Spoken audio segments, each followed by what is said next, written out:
नमस्कार विद्यार्थी मित्रांनो, मी उत्कर्षा कांबळे तुमचं स्वागत करते आपल्या यूट्यूब चॅनेलवर। आपला चॅप्टर चालू होता aldehyde ketones and carboxylic acid. त्याच्यामध्ये आपण अल्डिहाइड्स अँड कीटोनच्या रिॲक्शन स्टडी करत होतो। लास्ट लेक्चरमध्ये आपण अल्डोल कंडेन्सेशन रिॲक्शन, त्याच्यामध्ये क्रॉस अल्डोल कंडेन्सेशन रिॲक्शन आणि त्यानंतर कॅनिझारो रिॲक्शन अँड क्रॉस कॅनिझारो रिॲक्शन ह्या स्टडी केल्या होत्या रिॲक्शन। त्याच्यानंतरच्या ज्या पुढच्या रिॲक्शन आहेत त्या आजच्या लेक्चरमध्ये आपण स्टडी करणार आहोत। चला तर मग चालू करूया आपण आजचं लेक्चर।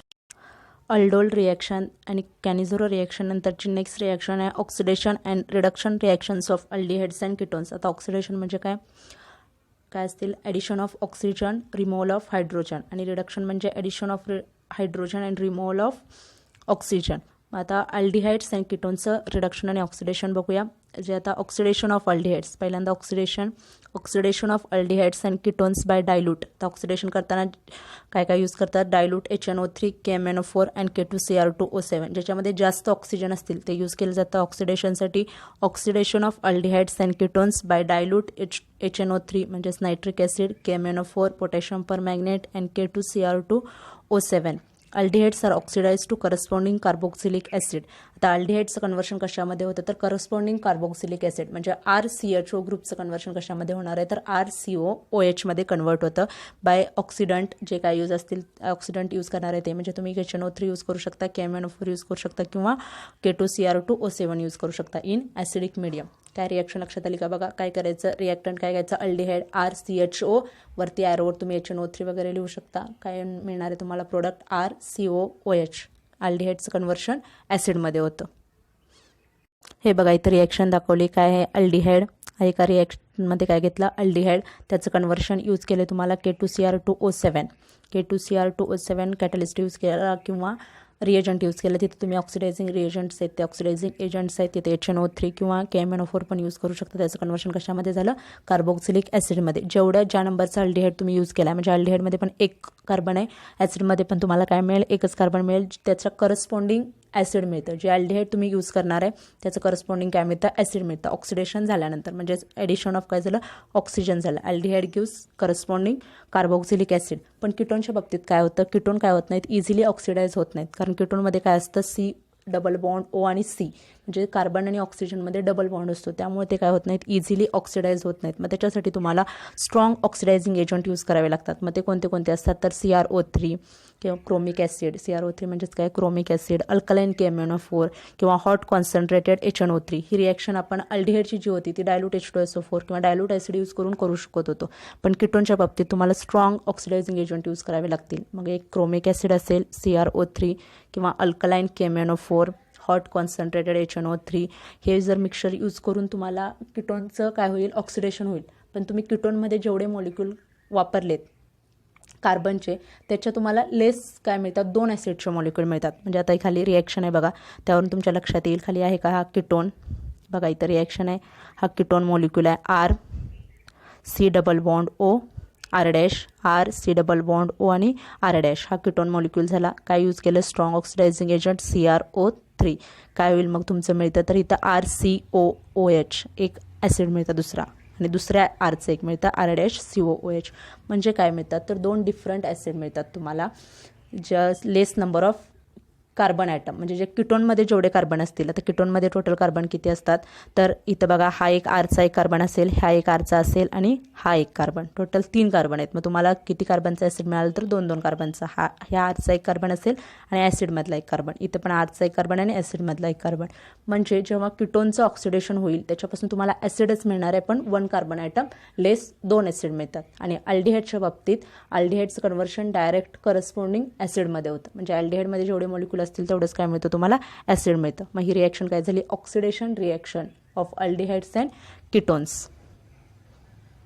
एक्झाम्पल बघितल्यानंतर तुमच्या लक्षात येईल। आता फर्स्ट एक्झाम्पल आहे, काय दिले? तिथं CH3 C double bond O CH3 म्हणजेच कोणता कीटोन आहे? तर ॲसिटोन आहे। मग या ॲसिटोनचं जेव्हा तुम्ही ॲसिडसोबत काय करता? क्रोमिक ॲसिड यूज करून ऑक्सिडेशन केला तर काय मिळतील आपल्याला? 2 डिफरंट काय मिळतात? ॲसिड मिळतात। म्हणजेच काय मिळेल? एक CH3COOH आणि दुसरा पण CH3COOH, 1 कार्बन ॲटम लेस। मग आता इथे तुम्हाला मॉलिक्यूल दिलं आहे CH3COOH, ते काय असतील? फक्त इथं 2 असतील, ते 2 लिहिलं नाही, ते फक्त करेक्ट करून घ्या, किंवा प्लस पुढं CH3COOH लिहू शकता। मग आता कार्बन मला सांगा ह्याच्यामध्ये किती आहेत? 1 2 3 कार्बन आहेत। काय मिळणार आपल्याला 1 कार्बन आयटम लेस ॲसिड मिळणार आहे. आहेत का बघा 2 कार्बन, हा 1 कार्बन आणि हा 1 कार्बन. 2 कार्बनचे आपल्याला काय मिळतं ॲसिड मिळतं CH3COOH 2 मॉलिक्युल्स मिळतील. त्याच्यानंतरचं खाली आता नेक्स्ट एक्झाम्पल आहे. कीटोन वेगळा घेतला आहे बघा. एक मॉलिक्युल आहे CH3 C double bond O C2H5. नाव काय होईल ब्युटॅन 2ONE. हा कीटोन आहे. मग याचं ऑक्सिडेशन होताना काय मिळेल सांगा. एक कोणता ॲसिड मिळेल तर CH3COOH पहिल्या कार्बनपासून बघा. ह्या कार्बन हे एवढं कन्सिडर केलं तर काय मिळेल CH3COOH. आणि दुसरं कोणतं ॲसिड मिळेल तर C2H5COOH. दुसरं कोणतं ॲसिड मिळेल C2H5COOH. आहे का बघा इथं CH3COOH एक प्रोडक्ट मिळालं इथेनॉइक ॲसिड आणि दुसरं C2H5COOH प्रोपॅनोइक ॲसिड. तर टोटल कार्बन मोजायचे. टोटल कार्बन किती आहेत 1 2 आणि हे 2 आहेत. म्हणजे टोटल कार्बन किती झाले सांगा मला 1 2 3 4 कार्बनचे झालं. मग इथं ॲसिड किती मिळालं आपल्याला हे 2 कार्बनचे मिळालं आणि हे किती झालं 3 कार्बनचे मिळालं. म्हणजे 1 कार्बन आयटम लेस काय मिळतात ॲसिड मिळतात. जेवढे तुम्ही मॉलिक्युल्स यूज कराल त्याच्यावरती काय मिळतं ॲसिड मिळतं. हे रिॲक्शन एक्झाम्पल झाले ऑक्सिडेशन आणि oxidation reactions of aldehydes and ketones. त्यानंतर आता रिडक्शन रिॲक्शन आपण स्टडी करूया. Oxidation of aldehydes and ketones नंतरची नेक्स्ट रिॲक्शन आहे रिडक्शन रिॲक्शन. मग त्याच्यामध्ये 2 स्पेसिफिक नाव आहेत बघा. क्लिमन्सन रिडक्शन अँड ओल्फ किशर रिडक्शन. तर नाव फक्त सायंटिस्टचे नाव आहे त्यामुळे ते नावं दिली आहेत. तर रिॲक्शन काय आहे ते बघूया आपण. क्लिमन्सन रिडक्शनमध्ये काय होतं तर carbonyl group of aldehydes and ketones is reduced to methylene group. म्हणजे जो तुमचा C डबल बॉन्ड O असतो तो कशामध्ये कन्वर्शन होतं तर CH2. म्हणजे फक्त जो ऑक्सिजन कशाने रिप्लेस होणार आहे 2 हायड्रोजन मॉलिक्युलने. एवढंच आहे. ओल्फ किशरमध्ये पण तसंच होतं. जो C double bond O molecule आहे तो कशाने रिप्लेस होतो तर CH2 ने रिप्लेस होतो. मग इथं काय होतं तर पहिला क्लिमन्सन रिडक्शनमध्ये तुम्ही कॅटलिस्ट कुठला यूज करणार आहे झिंक अमालगम म्हणजे ZnHG and concentrated hydrochloric acid. आणि ओल्फ किशरमध्ये कोणता कॅटलिस्ट यूज करता तर हायड्रॅझाईन. पहिल्यांदा काय यूज करायचं हायड्रॅझाईन म्हणजेच NH2 हे जे स्ट्रक्चर असतं त्याला म्हणतात हायड्रॅझाईन. परत हिटिंग करायचं सोडियम अँड पोटॅशियम हायड्रॉक्साईडसोबत म्हणजेच KOH आणि NaOH सोबत हिटिंग करायचं आणि मिळतं तुम्हाला एक सॉल्व्हंट इथिलीन ग्लायकॉल वगैरे तिथं मिळतात. क्लिमन्सन रिडक्शनमध्ये सिम्पली काय होतं तर कार्बोनिल ग्रुपचं कन्व्हर्शन CH2 मध्ये होतं using zinc अमालगम and concentrated hydrochloric acid. बघा आता खाली रिॲक्शन आहे तुमच्या लक्षात येईल. पण दोन्ही पण रिॲक्शनमध्ये काय होतं तर ऑक्सिजन कशाने रिप्लेस होतं तर 2 हायड्रोजन आयटमनं. आता रिडक्शन म्हणजेच काय म्हणतो आपण addition of hydrogen removal of oxygen. तेच होतं ऑक्सिजनचं रिमूव्ह कशानं होतं ऑक्सिजन कशाने रिप्लेस होतं तर हायड्रोजन आयटमनं रिप्लेस होतो. मग आता क्लिमन्सन रिडक्शन बघा खाली दिलं इथं ग्रुप आहे कार्बोनिल ग्रुप किंवा aldehydes carbonyl group. In aldehydes हा कार्बोनिल ग्रुप फक्त 4 हायड्रोजन ॲड केलेत आणि 4 हायड्रोजन ॲड केल्यानंतर कॅटलिस्टवरती दिसतोय तुम्हाला ZnHG इन कॉन्सन्ट्रेटेड HCl म्हणजेच काय झिंक अमालगम इन कॉन्सन्ट्रेटेड HCl हा स्पेसिफिक कॅटलिस्ट इथे यूज करतात. मग काय होतं हा जो तुमचा ऑक्सिजन आहे तो फक्त निघून जातो आणि तिथं काय येतं तर CH2 ग्रुप येतो. आणि ह्यातला राहिलेले 2 H असतील हायड्रोजन ते कशासोबत कंबाईन होतात त्या ऑक्सिजनसोबत आणि H2O बाहेर पडणार आहे आणि हे 2 हायड्रोजन तिथं अटॅच होतील. म्हणजेच काय होईल तुमचा हा एक मिथिलीन ग्रुप मिळेल तुम्हाला CH2. तिथं जो तुमचा C डबल बॉन्ड O आहे तिथं फक्त काय लिहायचं CH2 आणि राहिलेले 2 हायड्रोजन असतील तसे किंवा कोणताही ग्रुप असेल तुमचा तो CH2 लिहायचा आणि ऑक्सिजन राहिलेल्या 2 हायड्रोजनसोबत कंबाईन होऊन बाहेर पडेल म्हणजे H2 रिमूव्ह होईल. तुम्ही 4Hच्या ऐवजी इथं 2H2 ही लिहू शकता. 4Hच्या ऐवजी काय लिहिणार तुम्ही 2H2 लिहून पण रिॲक्शन करू शकता. हीच रिॲक्शन होते. समजलं का क्लिमन्सन रिडक्शनमध्ये काय करायचं. क्लिमन्सन रिडक्शनमध्ये तुमचा जो कार्बोनिल ग्रुप आहे C डबल बॉन्ड O तिथं फक्त काय लिहायचं CH2 आणि बाहेर पडेल तुमचा H2O. ही स्पेसिफिक रिॲक्शन आहे नियम रिॲक्शन आहे क्लिमन्सन रिडक्शन. फक्त ऑक्सिजनच्या ऐवजी ऑक्सिजन रिमूव्ह करायचे कशाने हायड्रोजन मॉलिक्युलनं 2 हायड्रोजन मॉलिक्युलनं. हे बघा आपण एक्झाम्पल बघूया म्हणजे तुमच्या लक्षात येईल. आता एक्झाम्पलमध्ये पहिल्यांदा कीटोन घेतला आहे काय आहे ते आता acetone CH3 C double bond O CH3. तुमचं काय मिळालं ॲसिटोन आहे किंवा ते H घेतला तरी चालेल. वरती एक H घेतला तर काय होईल ॲसिटाल्डिहाइड होईल. मग याच्यामध्ये 4 हायड्रोजन ॲड केला म्हणजेच 2H2. कुठं ॲड करायचे हा फक्त ऑक्सिजन रिमूव्ह करायचा H2Oच्या स्वरूपात. ह्यातला 2 H2 काय होतील H2O बाहेर टाकतील आणि 2 H तिथं काय होतील अटॅच होतील. म्हणजे स्ट्रक्चर काय होईल CH3 CH2 वरती आहे तसा CH3 आणि बाहेर काय पडेल H2O. यूज काय केलं झिंक अमालगम इन कॉन्सन्ट्रेटेड HCl. समजली का रिॲक्शन मला सांगा. जिथं ऑक्सिजन आहे तिथं फक्त H2 ॲड करायचे CH2 आणि तो कार्बोनिल ग्रुप पूर्ण काढायचा आणि H2O बाहेर काढायचे. त्यानंतरचं आता नेक्स्ट एक्झाम्पल आहे बघा खाली दिले प्रोपॅनल. अल्डिहाइड घेतले CH3 CH2 CHO 3 कार्बन आहेत म्हणून त्याला काय म्हटलं प्रोपॅनल.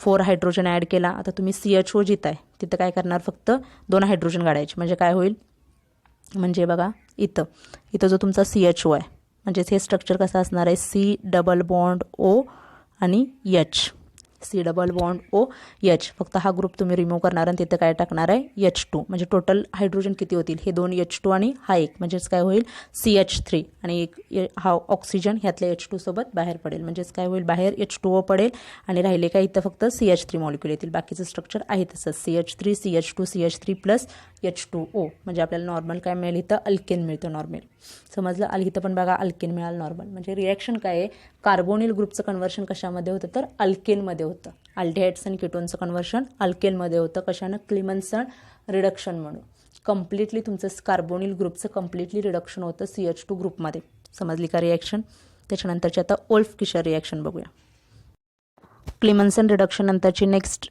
रिॲक्शन बघतोय आपण ओल्फ किशनर रिडक्शन किंवा ओल्फ किशर रिडक्शन पण याला म्हणू शकता तुम्ही याच्यामध्ये काय होणार आहे जो कार्बोनिल ग्रुप आहे ह्याच्यामध्ये पण तीच सेम रिॲक्शन होते कार्बोनिल ग्रुपचं कन्व्हर्शन तुमचं CH2 ग्रुपमध्ये होतं फक्त कॅटलिस्ट वेगळे यूज केलेत बघा हा जो कार्बोनिल ग्रुप आहे म्हणजेच R' डबल बॉन्ड O जो तुमचा कार्बोनिल ग्रुप इन अल्डिहाइडमधला असेल किंवा कीटोनमधला असेल पहिल्यांदा ट्रीटमेंट कशासोबत करायची तर हायड्रॅझाईन बरोबर हायड्रॅझाईन म्हणजेच NH2 सिंगल बॉन्ड NH2 हे जे स्ट्रक्चर असतं त्याला म्हणतात हायड्रॅझाईन मग ह्याचं रिॲक्शन होताना हा जो तुमचा H2 आहे आणि हा O काय बाहेर पडेल H2O बाहेर पडेल म्हणजे NH2 मधला H2 आणि कार्बनमधला ऑक्सिजन हे दोन काय बाहेर पडतील H2 बाहेर पडतील मग हा N काय होतो इथं जॉईन होतो डबल बॉन्ड आहे तसंच राहील हा NH2 काय होईल मग हे स्ट्रक्चर C हे आहे तसे अगोदरचे त्याचे सबस्टंट्स डबल बॉन्ड NH2 परत याची ट्रीटमेंट कशासोबत करायची कशासोबत बॉईल करायचं किंवा ते हिट कशासोबत करायचं तर KOH म्हणजेच पोटॅशियम हायड्रॉक्साईड NaOH सोबत पण हिट करू शकता आणि अलॉंग विथ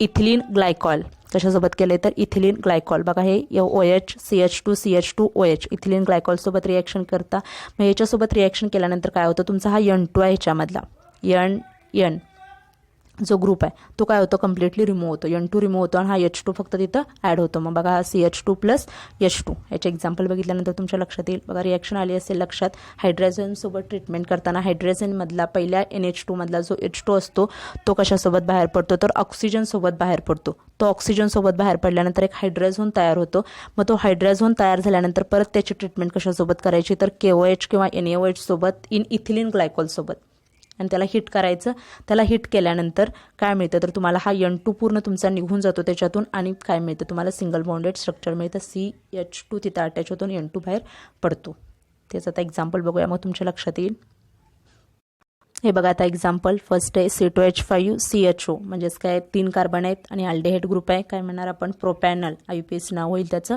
प्रोपॅनल त्याची ट्रीटमेंट कशासोबत करायची फर्स्ट हायड्रोजन सोबत म्हणजेच NH2 सिंगल बॉन्ड NH2 काय होणार हा H2 आणि हा ऑक्सिजन काय बाहेर पडेल H2O बाहेर पडेल इथं लिहिले बघा -H2O N तिथं अटॅच करा काय होईल C2H5 C double bond NH2 structure आले का बघा हा CH एक आहे C2H5 CH double bond NH2 हे स्ट्रक्चर मिळेल तो काय तयार झाला आपला हायड्रोजन परत ते कशासोबत ट्रीटमेंट करायची तर KOH सोबत आणि इथिलीन ग्लायकॉल सोबत हिट करायचं काय मिळेल हा तुमचा N2 रिमूव्ह होईल N सिंगल बॉन्ड आहे तो हा पूर्ण तुमचा N2 इथून असा रिमूव्ह होईल आणि हे H2 इथं ॲड होतील मग इथं एक हायड्रोजन आहे इथं 2 हायड्रोजन आहेत टोटल हायड्रोजन किती होतील 3 होतील आहे ते स्ट्रक्चर लिहा हे C2H5 परत CH3 लिहायचं ते त्यांनी काय लिहिले CH3 CH2 CH3 म्हणजे काय मिळालं तुम्हाला प्रोपेन मिळालं 3 कार्बनचं आणि काय मिळालं हा N2 म्हणजे ह्या रिडक्शन रिॲक्शनमध्ये काय होतं दोन्ही पण क्लेमन्सनमध्ये पण आणि ओल्फ किशनर रिडक्शनमध्ये पण काय होतं कार्बोनिल ग्रुपचं कन्व्हर्शन तुमच्या नॉर्मल अल्केनमध्ये होतं तुम्हाला काय मिळतात ह्याच्यामध्ये तर अल्केन्स मिळतात एवढं लक्षात ठेवा त्यानंतरची पुढची रिॲक्शन आहे बघा पुढे एक एक्झाम्पल आहेत हे बघा पुढचं एक्झाम्पल्स आहे पुढे काय घेतलं बेन्झिन रिंग आहे बेन्झिन रिंगला CH2 ग्रुप आहे C डबल बॉन्ड आहे इथाइल फिनिल कीटोन हा घेतला हायड्रोजन काय होईल रिॲक्शन आता तुम्हाला सांगता येईल पहिल्यांदा काय हा H2 मॉलिक्यूल आहे कशासोबत बाहेर काढायचं तर O2 सोबत मग काय होईल H2O बाहेर पडेल राहिलेलं N तिथं जॉईन करा आहे का बघा C double bond NH2 join केलं परत ती रिॲक्शन कशासोबत करायची तर H2O OH सोबत केल्यानंतर परत काय होईल इथिलीन ग्लायकॉल आणि KOH किंवा NaOH सोबत रिॲक्शन करायची परत काय मिळतं प्रोडक्ट तर खाली प्रोडक्ट दिलाय हा फक्त तुमचा N2 परत रिमूव्ह होईल N सिंगल बॉन्ड N आहे आणि इकडे डबल बॉन्ड आहे तो N2 रिमूव्ह होतो हा H2 फक्त तिथं काय करायचे ॲड करायचे म्हणजे बघा इथला हा H2 इथं फक्त ॲड होईल म्हणजे C2H5 आणि हा काय झाला इथं H2 ॲड केला प्लस N2 रिमूव्ह झाला. कोणतीही रिॲक्शन असू दे, पहिल्यांदा काय करायचं तर हायड्रोजाईनमधला H2 आणि कार्बोनिल कार्बनमधला ऑक्सिजन H2 रिमूव्ह करायचा, N डबल बॉन्ड N आणि पुढचं काय असेल ते स्ट्रक्चर लिहायचं तुमचं NNH2 आणि ते झाल्यानंतर लिहून परत KOH सोबत ट्रीटमेंट करायची आणि इथिलीन ग्लायकॉल आणि त्याच्यासोबत केल्यानंतर परत काय होतं तर N2 फक्त रिमूव्ह करायचं आणि ते H2 असतील ते इथल्या राहिलेल्या कार्बनला जॉईन करायचे आणि ते स्ट्रक्चर लिहायचं. म्हणजेच कार्बोनिल कार्बनचं रिडक्शन कशामध्ये करायचं तर अल्केन ग्रुप तुम्हाला मिळायला पाहिजे, सिंगल बॉन्डेड कंपाऊंड मिळायला पाहिजे. त्याला म्हणतात Clemmensen reduction and Wolff Kishner reduction. Wolff किशनरमध्ये लक्षात ठेवायचं पहिल्यांदा हायड्रोजाईन यूज करतो आणि क्लिमन्सन रिडक्शनमध्ये अमाल्गमेटेड झिंक म्हणजेच ZnHg zinc amalgam in hydrochloric acid त्याच्या प्रेझेन्समध्ये केलं जातं आणि इथं काय इथं यूज करतात तर हायड्राझाईन. फक्त एवढाच डिफरन्स आहे, कॅटलिस्टचा डिफरन्स आहे, बाकी रिॲक्शन काय होते सेमच होते. तर एवढं लक्षात ठेवा. म्हणजेच दोन्ही रिॲक्शनमध्ये काय होतं तर कार्बोनिल ग्रुप कशाने रिप्लेस होतो किंवा carbonyl oxygen replaced by 2 hydrogen atoms. समजले असतील रिॲक्शन. त्याच्यानंतरचे नेक्स्ट रिॲक्शन बघूया आपण. आता लास्ट इलेक्ट्रोफिलिक सबस्टिट्यूशन रिॲक्शन, ही सगळ्यात लास्ट रिॲक्शन आहे अल्डिहाइड आणि कीटोनची. मग आता इलेक्ट्रोफिलिक सबस्टिट्यूशन रिॲक्शनमध्ये तुम्हाला माहिती आहे आपण बघितलेत हॅलोजिनेशन रिॲक्शन, नायट्रेशन, सल्फोनेशन. हॅलोजिनेशनमध्ये काय ॲड करतो तर आपण हॅलोजन ॲड करतो. म्हणजे नॉर्मल बेन्झिन रिंगमधला हायड्रोजन कशानं रिप्लेस करायचा तर हॅलोजननं रिप्लेस करायचा. मग त्याच्यामध्ये ब्रोमीन, आयोडीन, क्लोरीन हे यूज केलं जातं. त्याच्यानंतर नायट्रेशनमध्ये कोणता ग्रुप यूज करायचा तर सबस्टिट्यूट करायचा NO2 ग्रुप. नायट्रेशन HNO3 नायट्रेटिंग मिक्सरच्या प्रेझेन्समध्ये करतो आपण nitration. सल्फोनेशनमध्ये SO3H group sulphonic acid तयार होतं, त्याच्यामध्ये H2SO4 यूज केलं जातं कॅटलिस्ट म्हणून. मग याच्यामध्ये जे aromatic aldehydes and ketones undergo electrophilic substitution reaction such as nitration, sulphonation and halogenation. The aldehydic group म्हणजे CHO group and ketonic groups are electron withdrawing group.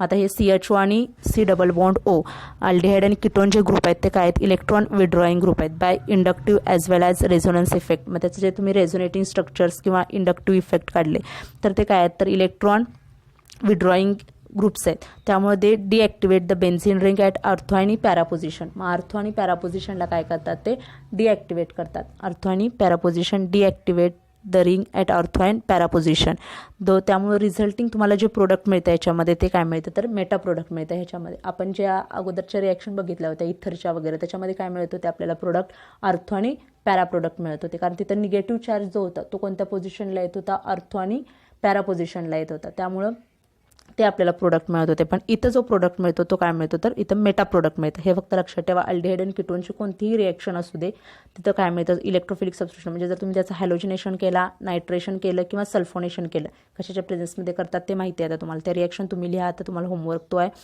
Reactions लिहायच्या. नायट्रेशन ऑफ कीटोन, हॅलोजिनेशन नायट्रेशनची सांगते मी, हॅलोजिनेशन, त्यानंतर sulphonation, फक्त catalyst काय use करायचे ते. पण तुम्हाला प्रोडक्ट काय मिळणार आहे इथं तर मेटा प्रोडक्ट मिळतो. अर्थो आणि पॅरा मिळत नाहीत, मेटा प्रोडक्ट मिळतो. आता खाली एक्झाम्पल दिले बघा. फॉर एक्झाम्पल बेन्झाल्डिहाइड घेतले, काय घेतलं कॉन्सन्ट्रेटेड HNO3 आणि कॉन्सन्ट्रेटेड H2SO4 आहे का nitrating mixture. Concentrated HNO3 and concentrated H2SO4 हे काय असतं तर नायट्रेटिंग मिक्सचर. त्याच्या प्रेझेन्समध्ये नेहमी आपण कोणताही प्रोडक्ट असतो ते त्याचं नायट्रेशन केलं जातं. मग ह्यातला तो तुमचा जो NO2 ग्रुप आहे तो कुठं अटॅच होणार आहे इथं आता अर्थो आणि पॅरा प्रोडक्ट मिळत नाही. तर कोणतं मिळतं तर मेटा प्रोडक्ट. मेटा म्हणजे कोणती पोझिशन असते 1-3 पोझिशन. ह्या अल्डिहाइडपासून 3 पोझिशन मोजा 1, 2 आणि 3. खाली तुमचे 3 पोझिशनला किंवा इकडून पण 1, 2 आणि 3 त्या पोझिशनला काय असेल इथं 1, 2, 3 इथं पोझिशन. त्या पोझिशनला तुम्ही काय अटॅच करू शकता तर हा NO2 ग्रुप कोणत्या पोझिशनला मिळतो तुम्हाला मेटा प्रोडक्ट मिळतो. हा NO2 आणि तिथला काय असेल तिथं H असेल तुमचा एक. समजा आता इथं आपण सबस्टिट्यूट केला इथं ह्या प्रोडक्टला इथं तर तिथं काय असेल तुमचा H असेल, तिथला H आणि हा OH म्हणजे काय बाहेर पडेल H2O बाहेर पडेल आणि NO2 तिथं सबस्टिट्यूट होईल. म्हणजे प्रोडक्ट काय मिळेल तुम्हाला मेटा नायट्रो बेन्झाल्डिहाइड किंवा 3 नायट्रो बेन्झाल्डिहाइड. 3 पोझिशनला नेहमी होईल. हे बघा आहे का structure meta nitro benzaldehyde plus H2O. H2O कसा रिमूव्ह झाला तर तिथला एक हायड्रोजन आणि तो OH ग्रुप H2O बाहेर पडला आणि तिथं NO2 सबस्टिट्यूट झाला. असंच हॅलोजिनेशन पण होईल. हॅलोजिनेशनमध्ये जर ब्रोमिनेशन केला कशाच्या प्रेझेन्समध्ये करायचं BR2च्या प्रेझेन्समध्ये, BR2 वॉटरच्या. मग ब्रोमिनेशनमध्ये काय होईल तुमचा कोणता सबस्टिट्यूट तिथं अटॅच होईल किंवा BR आणि HBr काय होईल बाहेर पडेल. तिथं पण मेटा प्रोडक्टच मिळेल 1-3 पोझिशनला. 3 पोझिशनला लिहायचं 1-3 पोझिशन म्हणजे मेटा पोझिशन. तेच सल्फोनेशनच्या बाबतीत काय होईल SO3H ग्रुप अटॅच होईल. असंच आहे सेम इलेक्ट्रोफिलिक सबस्टिट्यूशन रिॲक्शन किंवा फ्रिडल क्राफ्ट असायलेशन असेल, अल्कायलेशन असेल त्या पण इलेक्ट्रोफिलिक सबस्टिट्यूशन रिॲक्शन्स आहेत. त्याच्यामध्ये पण काय होईल तुमचा NO2 ग्रुप अटॅच होईल, तिथं कोणतं मेटा पोझिशनलाच तुम्हाला प्रोडक्ट मिळेल. पण अल्डिहाइड्स आणि किटोन्सचं काय होतं तर इलेक्ट्रोफिलिक सबस्टिट्यूशन रिॲक्शन ह्या रिॲक्शन दाखवत नाही. ते फ्रिडेल क्राफ्ट असेलेशन आणि अल्कायलेशन रिॲक्शन्स असतील त्या काय हे अल्डिहाइड्स आणि किटोन्स दाखवत नाहीत. फक्त नायट्रेशन, सल्फोनेशन आणि हॅलोजिनेशन ह्या 3च रिॲक्शन होतात. आता मी नायट्रेशन तुम्हाला दाखवली. तुम्ही सल्फोनेशन आणि हॅलोजिनेशन रिॲक्शन लिहा होमवर्कसाठी.